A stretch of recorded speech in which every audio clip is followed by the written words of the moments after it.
Malik Beasley, an unrestricted free agent who played just this past year with the Detroit Pistons, is now being investigated for a gambling scandal. Malik Beasley last year, in his what would have been his 7, 8, 9, 0, 1, 2, 3, 4, his ninth season in the NBA with six different teams. His ninth season in the NBA with his sixth team, the Detroit Pistons, averaged 16.3 points per game. He shot 43% from the field, 41.6% from the 3-point line, one of his better 3-point shooting seasons. He has averaged 11.7 points for his career per game. But he did only shoot 67.9% from free throw last year with Detroit. Before that, he was in Milwaukee. Then he was with the Lakers and the Jazz in 2022-23. He was with the Timberwolves for 3 years before that, and spent his first 3.5 years with the Nuggets. So we say all this to point out that Malik Beasley is facing some serious allegations and is at the heart of a gambling probe. Beasley, according to ESPN, federal authorities are investigating Beasley on allegations of gambling related to NBA games and prop bets. They're based on the 2023-24 season when he played for Milwaukee. At least one prominent U.S. sportsbook detected unusually heavy betting interest on Beasley's statistics beginning around January 2024, a gambling industry source told ESPN's David Purdom. There was one game between the Bucks and the Blazers. The odds on Beasley recording fewer than 2.5 rebounds moved significantly at sportsbooks before the game, shortening from around plus 120 to around negative 250 due to a surge of action on the under. Beasley finished with 6 rebounds, and the bets that were deemed unusual lost. Okay. Beasley's attorney says an investigator is not a charge. He's afforded the same right of presumption of innocence as anyone else under the U.S. Constitution. Look, as I'm reading that now, I say this out loud, guys, to be a little fair to Malik Beasley here.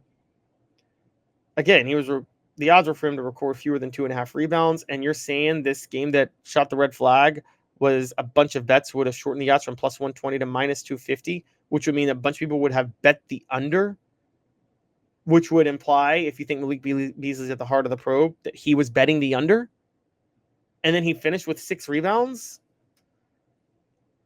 Why would he do that? I mean, it's not like rebounds are the same as 3-point shooting or free throw shooting or points. You can kind of make sure you don't get 6 rebounds. That's kind of a possibility. So, that alone wouldn't lead me to believe that Malik Beasley honestly was doing anything wrong. However, there are other things that you can look at that suggest that Malik Beasley was doing something wrong. And we're just going to show a few highlights here and there on things Malik Beasley did, because a lot of them are suspicious and a lot of them have been brought up. And so we'll just go with a few of these real quick, because some of these are kind of intriguing.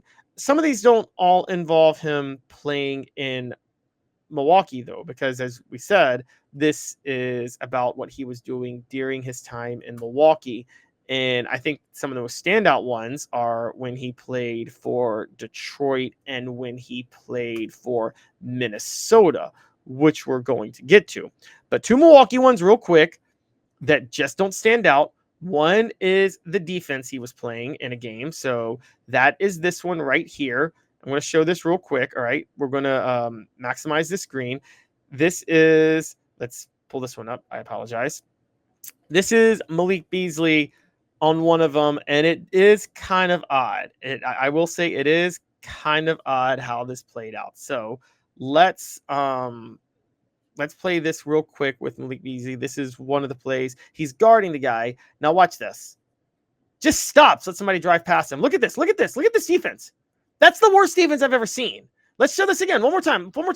Look at this. Look at Malik Beasley. What in the world? That's the biggest bit of questionable evidence that he let that happen, okay? That's the biggest bit of questionable evidence that he let that happen. And it's not, and it really leads to some questions. Now, here's a lesser one, but it is still kind of interesting from his time in Milwaukee. It's another moment on a fast break. I'm pulling this up now. This is Malik Beasley on his time in Milwaukee. Just watch this real quick when he has a fast break. Looking for the foul call. Bees steps in the passing lane. Oh, he couldn't grab it. Now, that's an easier mistake to make sometimes. You're trying to grab something and you can't grab it. But, now it's going to draw some suspicion.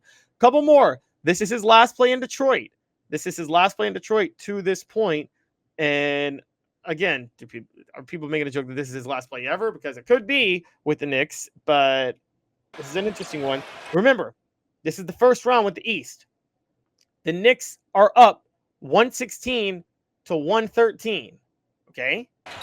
Watch this. Cunningham looking. The Pistons have a chance to tie the game with a 3. Looking, finds Hardaway. Hardaway back to Cunningham. Final seconds. Over to Beasley. He lost it out of bounds. Beasley had a wide open look for 3.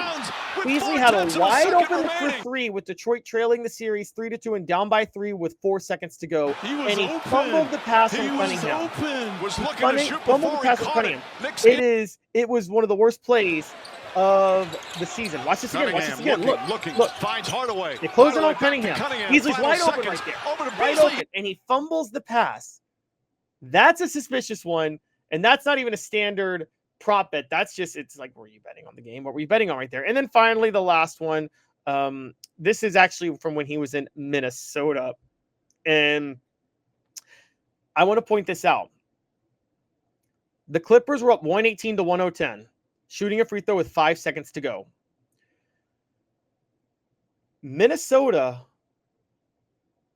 or LA was plus 8.5, I believe. LA was plus 8.5. Okay. So right now Minnesota's covering. But if LA hits a free throw, Minnesota needs a field goal for them to cover. Watch this. Here we go. It's the free throw. Beasley, look at this. Going as fast as possible with 3 seconds left in the game over. One last shot. He dunks it with Beasley, 21 left points. to push Minnesota down by 7 instead of 9. Was he trying to get that fast break to make sure that Minnesota covered as 8.5-point underdogs? I'm just saying that all looks suspicious. I don't think there's any way around it. There's a lot of reason to be skeptical about Malik Beasley on some of those things, but the evidence that they provided, if that one game they're bringing up is what's leading it to it, I got to be questioning it at this point. Now, I will point out that if he is guilty, he should be banned for life from the NBA. I am a big believer in if you gamble on the sport you play, you should be banned from that sport for the rest of your life. It is the worst crime you can commit in sports, like from a sports setting. It is the sports equivalent of being a serial killer. Gambling on the sports you play is the sports equivalent of being a serial killer. Yes, I mean that. Gambling on the sports you play within the confines of the sport is the worst possible rule you can break, the same way being a serial killer is the worst possible crime type of criminal you could be. If you gamble on the sports you play, you should never be allowed back in it. Ever. It compromises everything about the game and the very credibility of the game you're playing. I prefer players who cheat to players who gamble on the sport. If you cheat, i.e. PEDs, you serve a suspension. If you do it again, you serve a longer one. If you serve a third one, you can have this whole levels of suspensions if you cheat with PEDs or things like that. If you gamble on the sports you play, it should be one strike. You're out. You're never allowed back in. I would even go as far as to say you shouldn't even be allowed a pension from the league, even if you were guaranteed it if you're gambling on the sports you play. It is the most dangerous thing that could compromise the game that you're playing. I said this for a long time. It's why Pete Rose never should have been allowed back into baseball. Now, I could be swayed on the Hall of Fame since he was the all-time hits leader. It's not like he gambled his way to those hits. Okay. But actually letting him back in the game, no. He never should have been close to it. And honestly, baseball should have sued him for what he did in compromising the game. And I do think there should be federal charges for people who bet on the sport they play. If you bet on the sports you play, you should be treated as if you're guilty of insider trading and you should be sent to prison. It should be a federal crime to bet on the sport you play if you are a professional athlete. I don't know if Malik Beasley did that. We'll see, but that's where I stand on that.